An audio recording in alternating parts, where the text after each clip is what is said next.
कल्याणच्या कचोरी टेकडीवर माती खचल्यानं चाळ कोसळलेली आहे. कोसळलेली चाळ अनधिकृत असल्याची माहिती समोर आली. केडीएमसीनं धोकादायक चाळ रिकामी केली तर कोसळलेली चाळ केडीएमसी कडून जमीनदोस्त करण्यात आली. चाळ मालकाच्या विरोधात केडीएमसीनं आता गुन्हा दाखल करण्याला सुरुवात देखील केलेली. त्या संदर्भातली प्रक्रिया आता सुरू झाली. तर पावसाळ्यात टेकडीवरील धोकादायक घरं त्वरित रिकामी करण्याचं आवाहन देखील केडीएमसीनं केलं.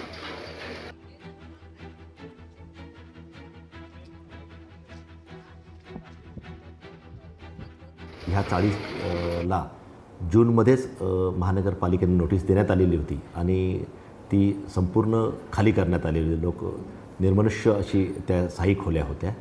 महानगरपालिकेने आपल्या कर्मचाऱ्यांमार्फत आणि स्थानिक नागरिकांच्या मार्फत जी ढासळत असलेली जी चाळ होती ती पाडण्याची कडक कारवाईसुद्धा करण्यात आलेली आहे.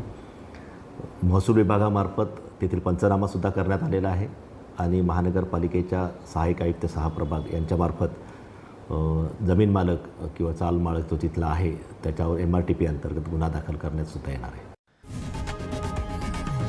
लोकशाही मराठी ऐका, पहा, जागरूक रहा.